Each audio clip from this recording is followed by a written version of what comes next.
Az őrszolgálat munkatársai megkezdték a biológiai szempontból értékes fák megjelölését a Bükki Nemzeti Parkban.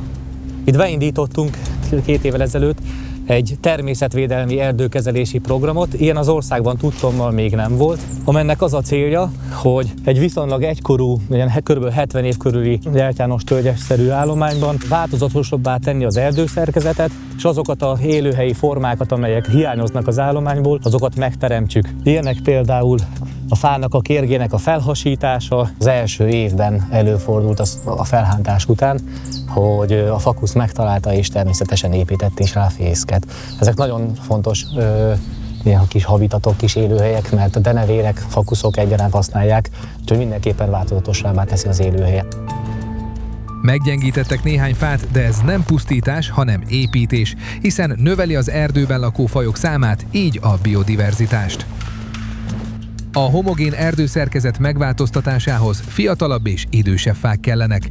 A fiatal állományokat a kisebb facsoportok kivágása után keletkezett lékekben telepítik újra. Itt több fényhez jutnak a magoncok, és a növekedés gyorsabban megindul. 2017 áprilisában rendkívüli időjárási helyzet alakult ki a Bükkben. Nagyon sok fa dőlt ki a friss lombokra tapadó, nedves hósúlya miatt. Általában azok az erdők sérülékenyek, amelyek már valamilyen komoly gazdálkodói behatást, mondjuk úgy, hogy elszenvedtek, és ezáltal egy bizonyos struktúrával rendelkeznek. Például egy fiatal vagy középkorú és teljesen egyforma egyedekből állnak. Ezeknek az erdőknek az álló képessége egyáltalán nem olyan stabil, mint egy természetes erdőszerkezetnek. Az, hogy az erdőterületen lévő kidőlt faanyagnak mi lesz a sorsa, ezt a gazdálkodók be fogják adni kérelemként, hogy vigyék ki, mert előbb-utóbb tönkre megy a faanyag az erdőben. Az biztos, hogy ilyen szempontból ellenérdekeltek vagyunk, a gazdálkodó természetesen minél több fát szeretne ebből értékesíteni, a természetvédelemnek pedig az a célja, hogy minél több holdfaanyag legyen megtalálható az erdőben, mert a teljes ökoszisztéma számára ez rendkívül fontos kérdés.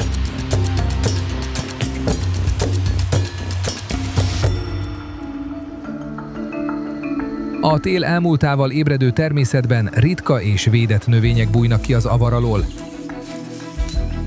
Ebben az időszakban az őrök nagyon sokat vannak a terepen, és folyamatosan gyűjtik a biotikai adatokat a növényekről. Van egy egészen különleges hely a Pilisben, egy szinte háborítatlan természeti terület.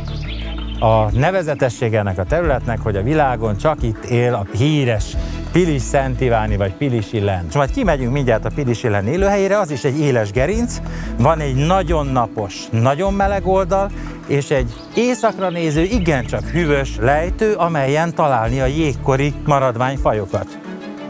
A Pilisi len éppen most virágzik a területen, fokozottan védett növényfaj. A Budai Tájvédelmi Körzet Szénáshegy csoportjában mindössze 1000 tő él a növényből. Egyetlen populációt alkot, csak itt él.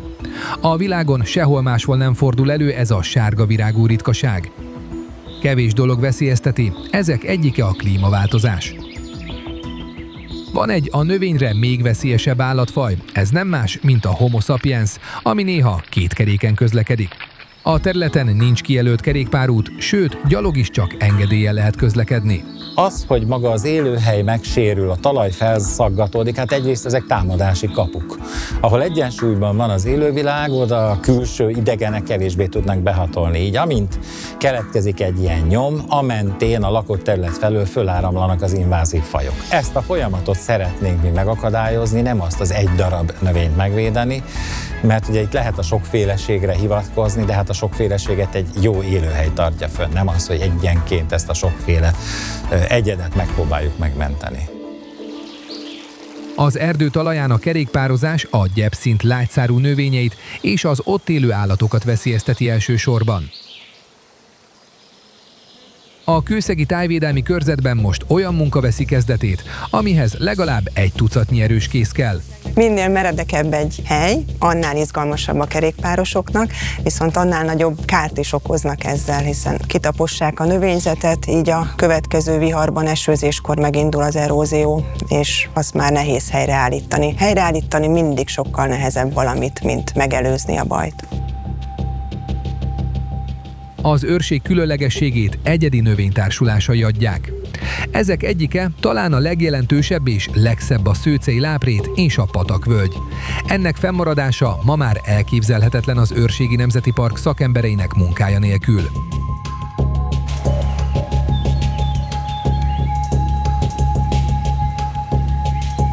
A patakmenti réteg gyeptársulása az évszázadok óta folytatott hagyományos paraszti tevékenységnek, a kaszálásnak köszönhetően maradt fent.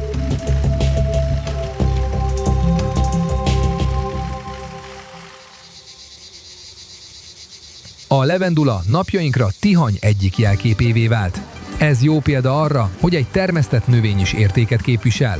Egy ilyen mediterrán helyszínen, mint a Tihanyi-félsziget, ez a virágtömeg, ez egy csomó vad rovarnak, mediterrán rovarnak előny. Ez egy kitűnő méhlegelő, nem csak a házi méheknek, hanem a vadméheknek is. A félszigeten olyan 360 fölötti vadméh faj létezik.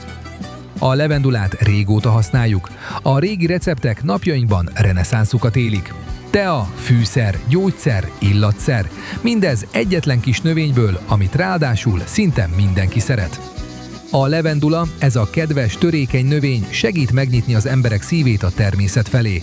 Épp olyan fontos a természetvédelmi őrök számára, mint a sziklagyepek és a láprétek ritka növényei, amelyeket élőhelyeikkel, társulásaikkal együtt védenek elhivatott munkájuk során. Nézd meg a teljes filmet! Akcióban a természetőrzői élőhelyek védelme a növényekért. Kattints a természetre!